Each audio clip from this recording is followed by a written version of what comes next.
Welcome to Next Economy Now.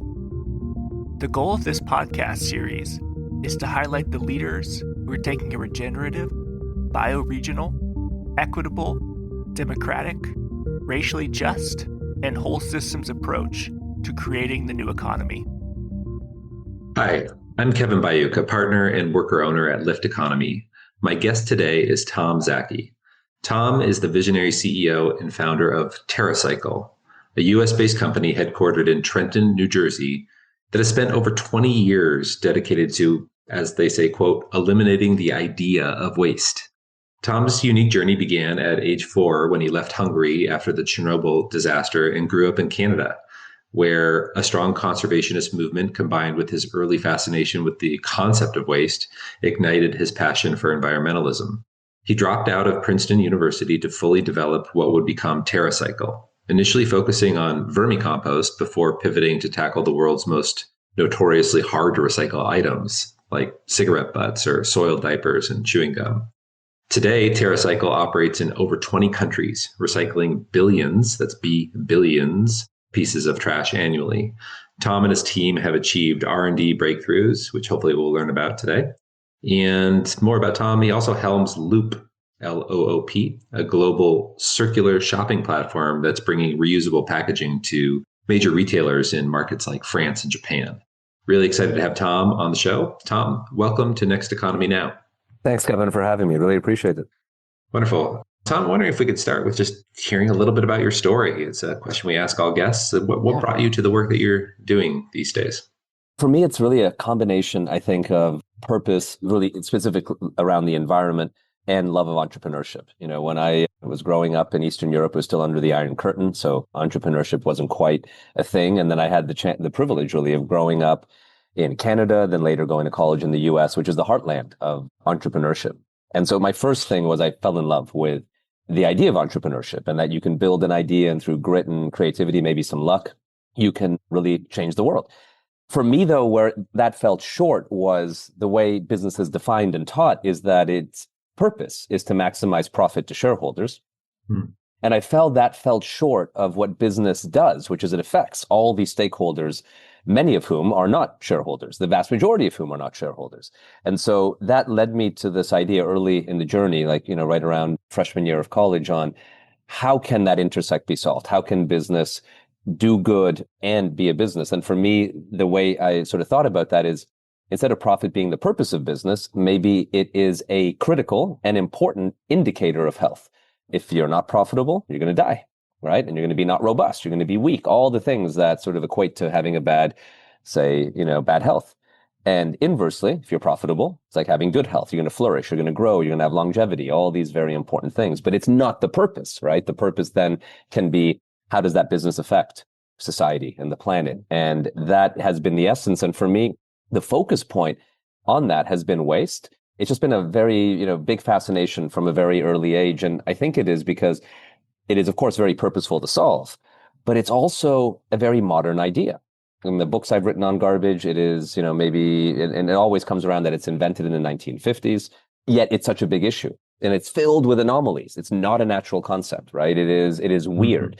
And that weirdness is something really interesting to explore. Yeah, I love the idea of finding something that's weird and strange and just a modern phenomenon, and then going deeper and exploring and finding purpose in there. TerraCycle's stated mission is eliminating the idea of waste. I'm wondering if you could just elaborate on what this mission really means in practice for you, and especially considering maybe you could share a little bit of how you started with vermicompost and then pivoted along the way or expanded along the way to even hard to recycle items.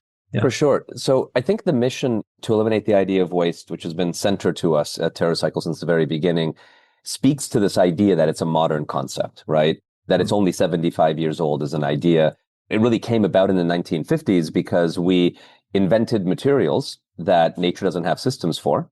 And then we popularized them by exploding consumerism by an order of magnitude. And then the human population went up by an order of magnitude. So almost 2 orders of magnitude increase in stuff being purchased. And that stuff being made from things that nature doesn't know what to do with.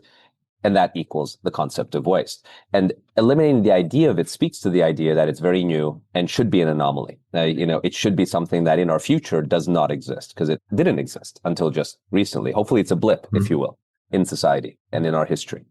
The first way we came to solve this was really spoke to the genesis of TerraCycle. The idea hit my head when my friends were growing plants in their basement. They couldn't really make them work. And one day they started feeding organic waste to worms and fed the resulting worm poop to plants.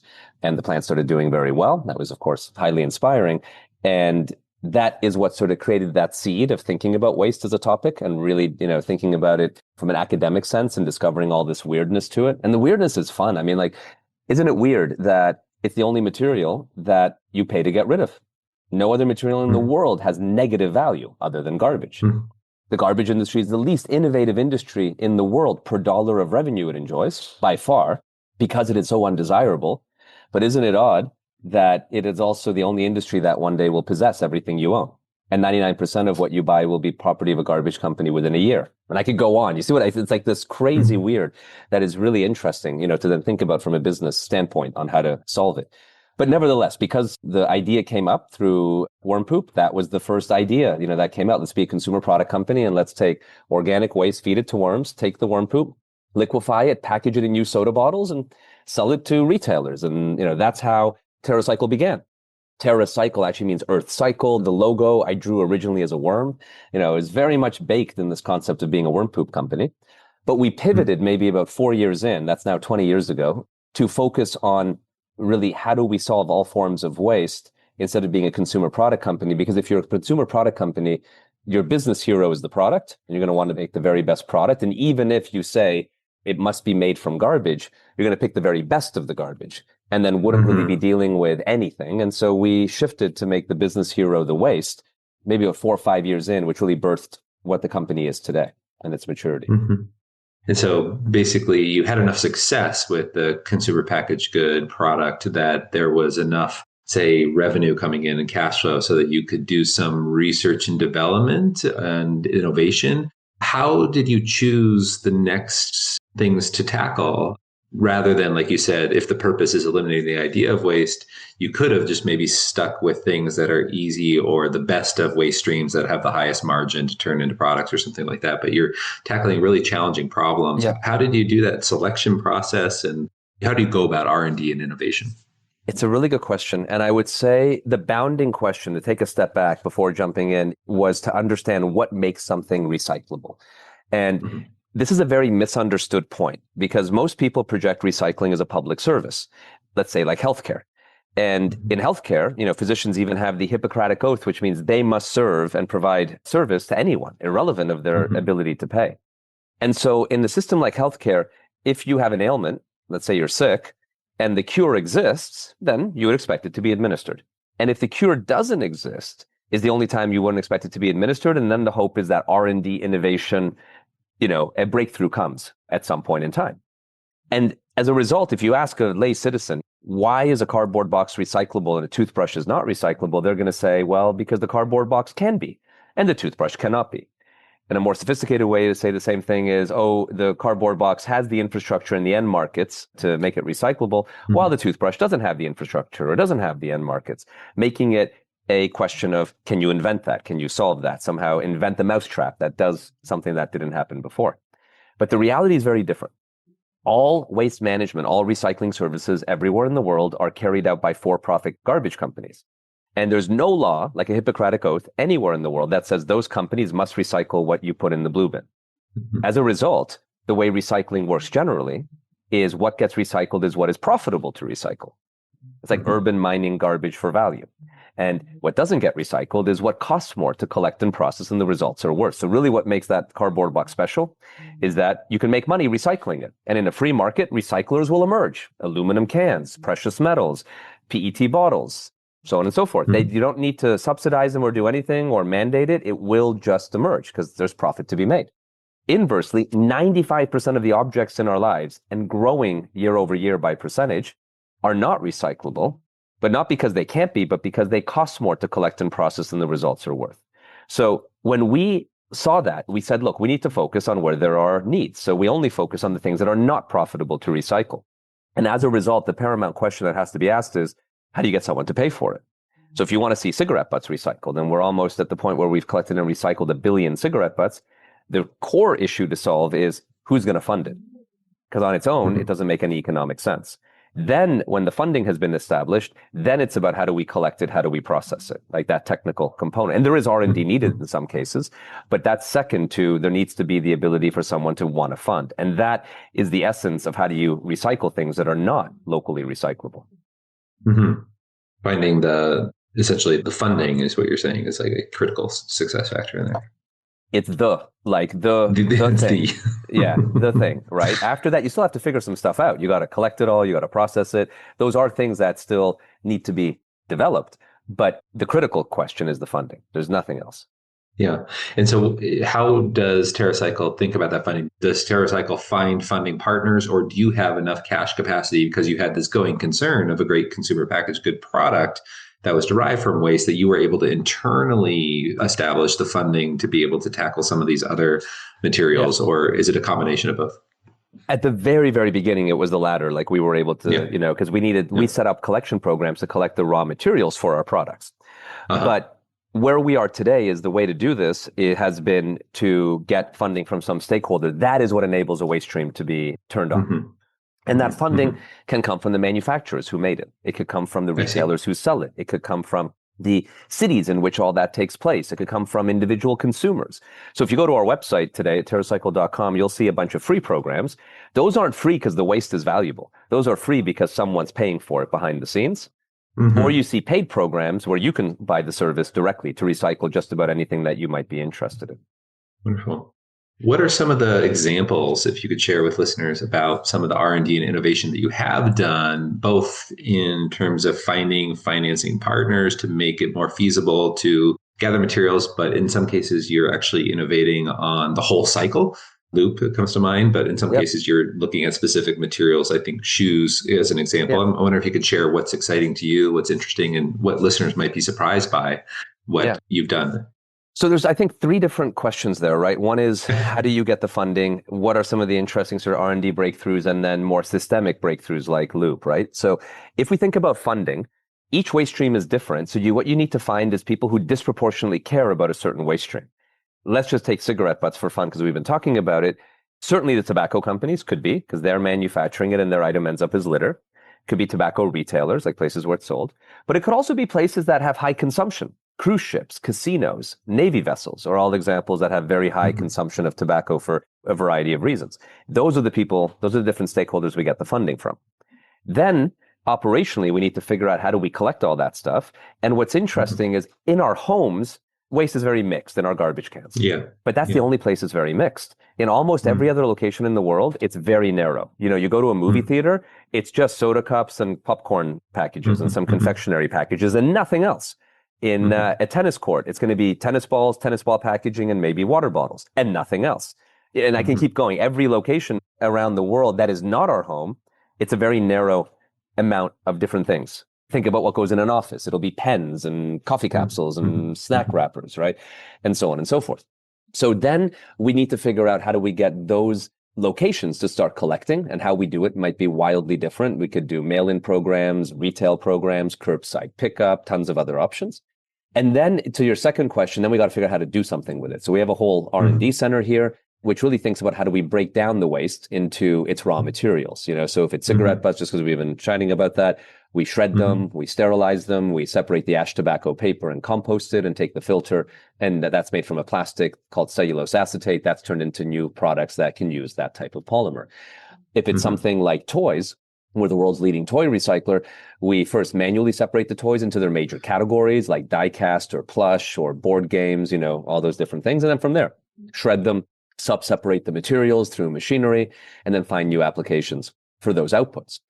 And that's the general process. And what we do is once to go to your example on shoes, when we set up a process, it's first to make sure that we can ensure a recycling guarantee, that everything goes into a new application.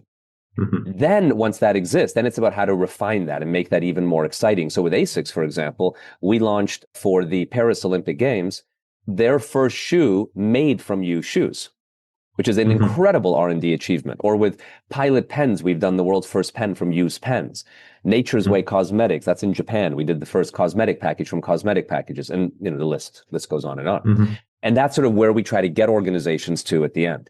But to the systemic question, the third part, what we realized maybe now about 8 years ago is that recycling is not the foundational solution to eliminate the idea of waste. It's like a Band-Aid, right? It's sort of like if you have a headache, you take a Tylenol. You're solving the symptoms of your headache, but you're not solving the root cause of why you had a headache to begin with.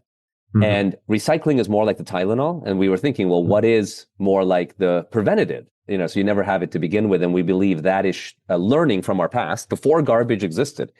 When we darned our socks, cobbled our shoes, milk to motor oil came in reusable packaging, we need to go back to a world where we don't have disposability. Disposability is really the problem. And to solve that, I think we have to really honor the virtues of disposability, which is why we vote for it all day long, which is its unbelievable affordability and convenience. And that's what we're really trying to tackle with our work on Loop. Is to address the concept of disposability, but address the convenience. Maybe you could tell listeners a little bit more about Loop in terms of how it works and how it addresses this kind of core value proposition of disposability, which is convenience, but eliminates the disposability component. Absolutely. So now Loop is our reuse division. We just operate reuse under the Loop brand. And the idea of Loop, it's first focused on what you would call CPG or consumer packaged goods. So think anything in a package, from latex paint to orange juice, from shampoo to toothpaste, right? Anything in a package. Frozen pizza, bag of rice, doesn't matter. So the idea of Loop, focusing in that category, is to be a platform for reuse where we can make reusable consumption feel to all stakeholders, not just the consumer, but very importantly the consumer, but also the brands, the manufacturers, and the retailers, like disposable consumption, because all three of those key stakeholders love disposable consumption. Consumers like it because it's cheap and convenient. Brands like it because they don't have to have any muscle for bringing the packaging back into their system once it's been used. Retailers like it because it's just put it on the shelf, it's sold, and I'm done. It's the most convenient thing for all those actors. And increasing inconvenience is like pushing water uphill, right? It will fight really hard and will not naturally go in that direction. So what Loop is really trying to do is to enable reuse without, to make it feel. Our mantra in Loop is make reuse feel like disposable consumption. And we do that today. It's really gained, we've run pilots in Canada, the US, UK, Japan, and France, and it's gained phenomenal traction in France. Partly because the regulatory environment is very conducive to both forcing and subsidizing reuse. But today in France, you can go into hundreds and hundreds of supermarkets, find over 400 different products in fully reusable packaging. So imagine your Nutella to your Coca-Cola, from your favorite shampoo to your favorite laundry detergent, all in vessels already full that look like a normal shelf, but they're reusable. So when you buy them, you just pay a deposit. Sort of like in America, you would with your propane tank, right? Then when you're done, and you have a bunch of dirty, empty packages, you just either put them in a reusable garbage bag that we provide, or you can drop them off one at a time at any retailer, whether you shop there or not. And then we are the waste management function of reuse, because in our soul, we are a waste management company. So we give you back your deposits. We sort out the packaging. It gets cleaned at the highest standards. And then from there, it goes back to the manufacturer who refills it and goes right back on shelf, and another consumer purchases it. And it's for everything. Like in Germany, this exists for beverages, but imagine Loop is doing it for all consumables. And the nice part is that material just goes around and around. And one day, maybe after 20 uses, it breaks. It just gets recycled back into itself. And around it goes again, another 20 times or whatever number. Right. And so at that cleaning stage, there might be some grading and sorting if something does reach the end of its life. And then from there, TerraCycle or Loop could take it and direct it to recycling. And you mentioned the regulatory environment in France as being conducive, and I'm assuming this is extended producer responsibility legislation, or can you just outline for listeners or you tell me? It's a very good question. So it's not EPR, which is extended producer responsibility, but it has a very odd connection to it. So I'll explain that, but I don't want to, it's not EPR regulation that does it, right? Just to be super clear. EPR regulation is basically a tax on packages that is then used to fund municipal recycling, generally speaking. And it's exciting, by the way, that, while it's been federally available in European countries for a long time, it's finally coming to the US, California, Maine, Oregon, so on and so forth. Now, what France has is both a carrot and stick from a regulatory point of view. The stick is there is now laws that say supermarkets by 2027 must dedicate 5 to 10% of their floor space to reusable offerings. Oh, interesting. That's a massive stick. Yeah. In addition, more importantly, there's carrots. That's where EPR comes in, but not directly, is the EPR organizations are mandated by law to dedicate 5% of their revenue to fund reuse. So they're just being forced to take 5% of the taxes they collect and use it to subsidize systems like Loop. Got it. Yeah. So carrot and stick. Yeah. Regulation and subsidy. I want to return back to the whole like business part of TerraCycle and this kind of commitment to purpose. Some other businesses, when they have this idea of a purpose that's more than profit and serving stakeholders, they find themselves in the situation where in order to grow, they look towards outside capital sources, raise venture private equity or some type of capital in order to invest in growing the enterprise. And then they find themselves stuck where the mandates of that capital in terms of liquidity or earnings in multiples to try and achieve liquidity for those investors actually have a perverse impact in terms of the total purpose of the organization, where they compromise the potential impacts that they could be having. And like you mentioned earlier, maybe they prioritize those aspects of the business that are most profitable and not address some of the harder problems. I've read a little bit about TerraCycle. I think you did a Reg A and kind of engaged the public in funding. But I'm curious if you could share more about your journey and this idea of like, how do you access the resources you need to grow, but stay dedicated to purpose? How have you navigated that? Gosh, it's an excellent question. So the first and foremost, the white elephant in the room is, how does purpose not become a contradiction to profit, right? And then you have to make a sacrifice at some point in time.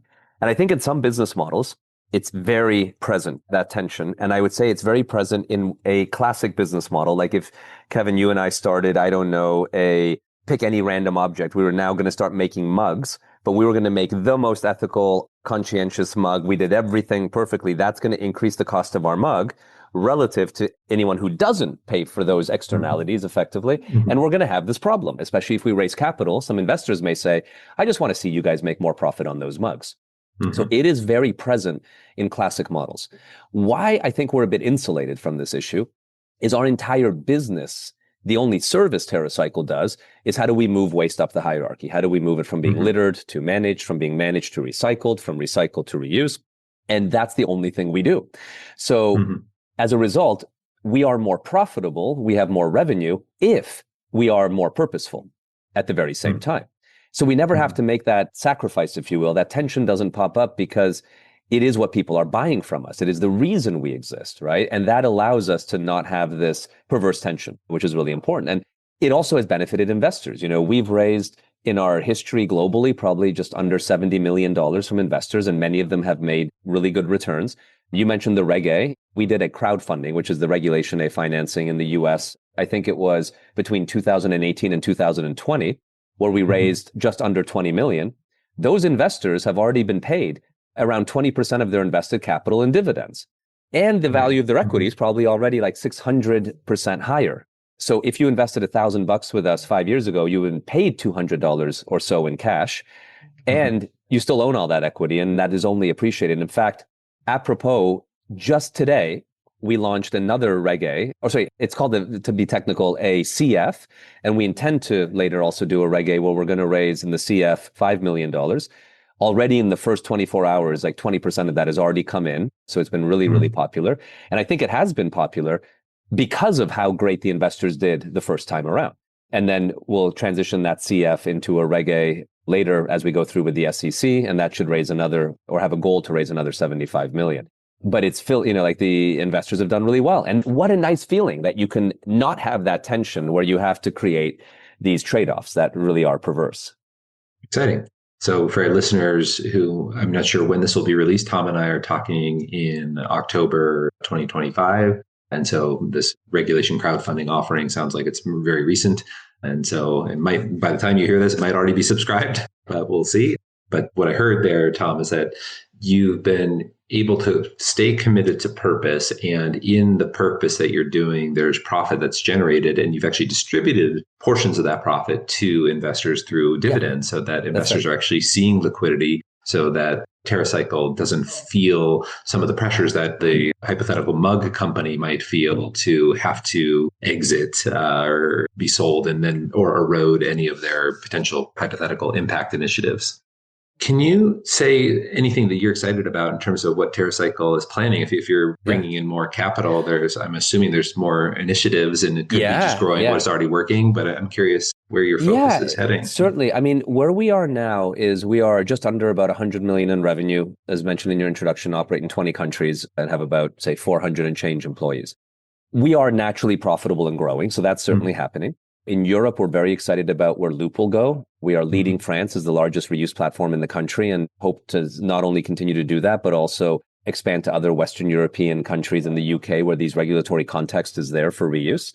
And then in the US, where we're doing this major financing, that is all about building and acquiring more infrastructure. So we've acquired 3 companies in our history that have all gone very well in very regulated, specific waste categories, areas that have really required a lot of time to be able to build up and focus on what's called universal or regulated waste. And we hope to do more of that and also do more organic growth of our infrastructure. But it's really about building out significant improvements in infrastructure. Great. So significant improvements in infrastructure and maybe even some acquisition or investments in specific areas. Yeah. Well, and the acquisitions are a way to do that, right? You just buy pre-existing infrastructure. Yeah, exactly. So I'd say for every dollar we bring in, we'd probably put, 75 cents towards acquisitions and 25% through direct investments. Very exciting.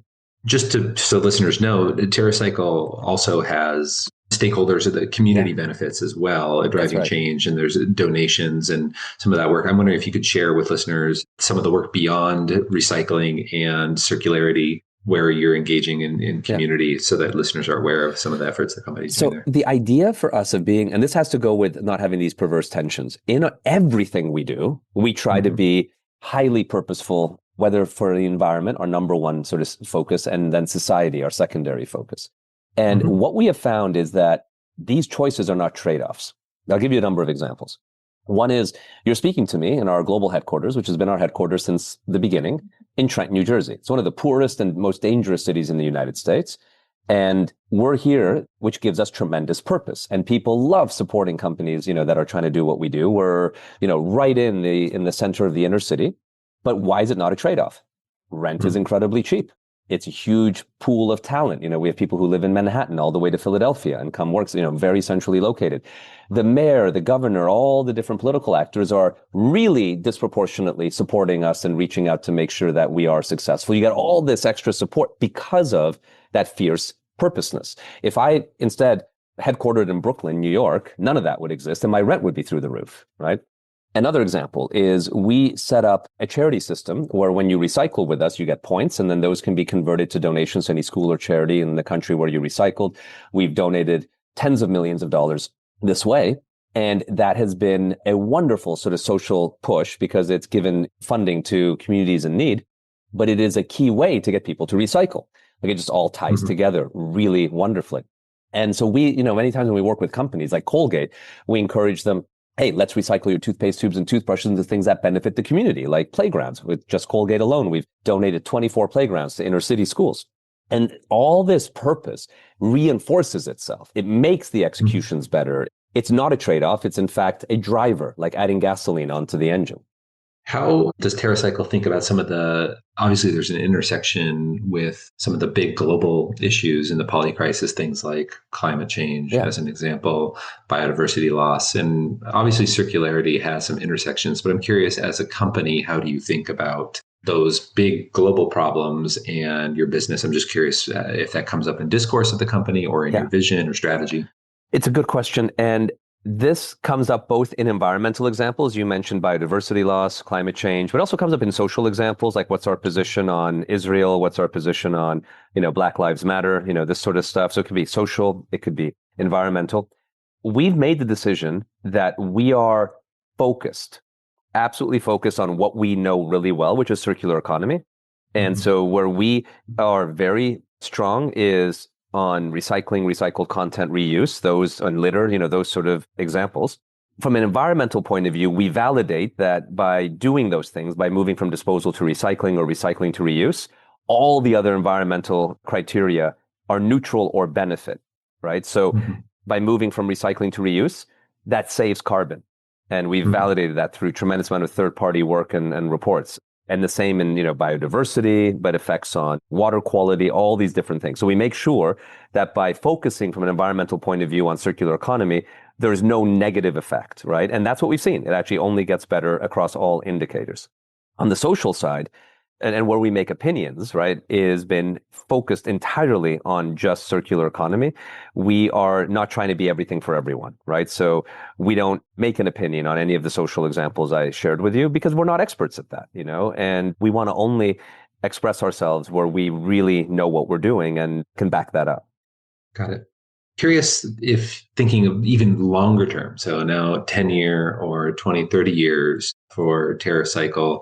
At Next Economy Now, we talk about the next economy being an economy that works for the benefit of all life with nobody being left out, which obviously we're at quite a distance from that when we look at that kind of global circumstance. But I'm curious in the vision of TerraCycle's work and your vision, Tom, what do you see in the future? And you can go beyond 10 or 30 years. You can go generations out if you'd like. I'm curious what you see in terms of what the next economy looks like to you. It's a really good question. It has to, I believe, and it's going to either come from pain and suffering or through us consciously going in that direction and avoiding the pain and suffering. But it will have to, there's no question, fully internalize all the externalities, right? Because if not, those things will bite us later and force themselves to be internalized, right? Just over probably many generations and huge destruction to all the co-inhabitants on this planet. So in the end, when we extract through farming, mining, because that's the biggest impact on the environment across any vector, whether you care about biodiversity or deforestation or water quality, it's all about extraction. We need to make that extraction fully fund all of its costs and be fully regenerative. This means everything's going to get much more expensive. Our total lifestyles will go down, or the number of humans will go down, or a combination of the two. And hopefully, those are all potentially negative ideas. The positive is the quality of everything should increase so that it can honor the material that has been extracted. But I don't think there's a choice in this. I think the only choice is whether we do it consciously or whether we do it by force. Because if we just destroy the planet, we will make everything more arid. Those externalities will show up in that things will get extremely expensive to produce and the same outcome will occur. It will just be through a lot of pain and suffering. And I think that's the question to humanity is, can we do that consciously now and change our appetite? Or does it have to be forced upon us? Heard. And so thinking about that, can we consciously navigate, do things proactively and prefiguratively in the direction towards a world where we've internalized all those externalities? Man, that is, I think, the question for humanity. I laugh when there's a movie that says, oh my God, we discovered that octopus have empathy. I'm like, oh my, of course they do, right? There's nothing special there. We are not special because we're conscious. I think the consciousness is across everything, That's not the special part. I think the real question to us is, can we rise above our animalistic desire of consuming and hoarding, or can we not? And I think that's the real test. That goes above, because a mouse can't. If you put a pile of sugar in front of a mouse, it will gorge itself to death, right? Can we do that? And the good news is it will be forced on us no matter what. It's, again, just the pain and suffering question. And I think that is what we have to center on. Can we rise above our animalistic goals? And maybe we can, maybe we can't. So far, we cannot. Right. Yeah. And so I imagine that's one thing that might keep you up at night. I know it keeps me up at night thinking about how we can consciously, collectively navigate to a world that works for everybody and express our shared values for a livable future. But I wonder, are there other things that are keeping you up at night regarding waste, TerraCycle, the future of humanity, the future of the planet? You have to be an absurd optimist to be doing all this, because there's a lot to ruin your sleep, and especially now, things have high turmoil and very lot of headwind and maybe going in the wrong direction, right? But what I focused on is to say, well, what else would I be doing? And let's, with great blinding optimism, do what can have an effect and not get hung up on what one cannot affect. Amazing. So focusing where we have agency. And certainly you've taken your agency, started a company. You've also written books and produced a number of materials. If you could share with listeners how they can learn more, how they can follow your work, follow TerraCycle's initiatives, what would you offer? Absolutely. So start with our website, TerraCycle.com. You're going to learn a lot about us there on recycling, reuse, on investing in us, you name it, whatever you're interested in. You can follow me on LinkedIn and message me there if you want to get in touch with me. I've written a number of books, as you mentioned, that you can check out if you just Google my name. But those would be the key ways. And I think start with our website because it has a lot of depth, a lot of good information that will certainly answer a lot of opening questions. Wonderful. And I guess, is there anything that we didn't talk about, Tom, that you'd love for Next Economy Now listeners to be thinking about or to know about, or things that are inspiring you? Any final words? I'll leave with one sort of closing thought, which is, yeah. I believe the most fiercely democratic action we take is not the political vote, and noting many of us don't have the privilege to do that. We might be too young. We might not be citizens. We might have had a background that eliminates that right or that privilege, really. But we vote for the future we want more profoundly every day with what we buy and what we don't buy. Not buying is just as powerful a vote as buying. And maybe next time you go shop, think about your shopping decision this way. Whatever you buy, 2 more will appear tomorrow. And whatever you don't buy, 1 less will appear. And might you shop differently? Great guidance. Good consideration for how we think about our actions. Well, Tom, thanks for everything you've done to take that purpose that emerged for you, where you saw even the idea and the weirdness, I think you said, of the concept of waste. And then you've made choices in your life to put your energy to actually eliminating this postmodern idea and actually returning to this circular soil to soil and putting energy there and addressing, which many people would call, and I would too, like some really challenging problems and intersecting with finance and regulation, and then looking at many countries in the world and expanding your infrastructure. So there's a lot of energy and choices that you've made. So at Next Economy Now, we're really grateful for all the choices that you have made and are making, and really grateful that you came on the show, and we'll be excited to continue to follow. Well, thanks for having me. It was a real pleasure to chat with you today. All right. Hey, Next Economy Now listeners. If you enjoyed this conversation and are looking to dive even deeper into the B Corp movement, you'll love our new podcast, Beyond the B, hosted by Lyft Economy's Amy Allison and me, Ryan Honeyman. Beyond the B is your insider's guide to the B Corp movement. You'll learn about the new B Corp standards shaping our community, how the B Corp movement is navigating the various tensions and challenges of growth, and how businesses like Patagonia are putting their commitments to people and planet in practice. Check out our latest episodes and free resources at lifteconomy.com/beyond. You can also subscribe to Beyond the B on Apple Podcasts, Spotify, YouTube, or wherever you get your podcasts. Thanks again for listening.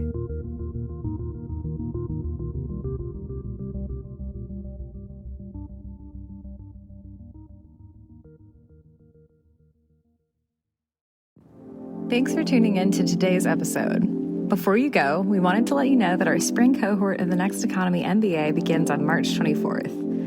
If you're an entrepreneur seeking to create a business that works for all life, a member of a team looking to transition your organization into one that is more regenerative and democratic, or someone who's considering a career or livelihood transition in alignment with your values, we designed this course for you. Over this 9-month learning journey, you'll have the chance to learn practical skills around business and life design based on our work with over 500 social enterprises. In addition to live sessions, you can deepen your experience and practice with special sessions, affinity groups, and connections with over 700 alumni who have participated in the course. Interested in learning more? Visit lifteconomy.com/MBA to view our course curriculum and sign up for a free intro with one of our facilitators. If you're ready to sign up, you can use the code PODCASTMBA to save 10% on tuition. We hope you'll join us.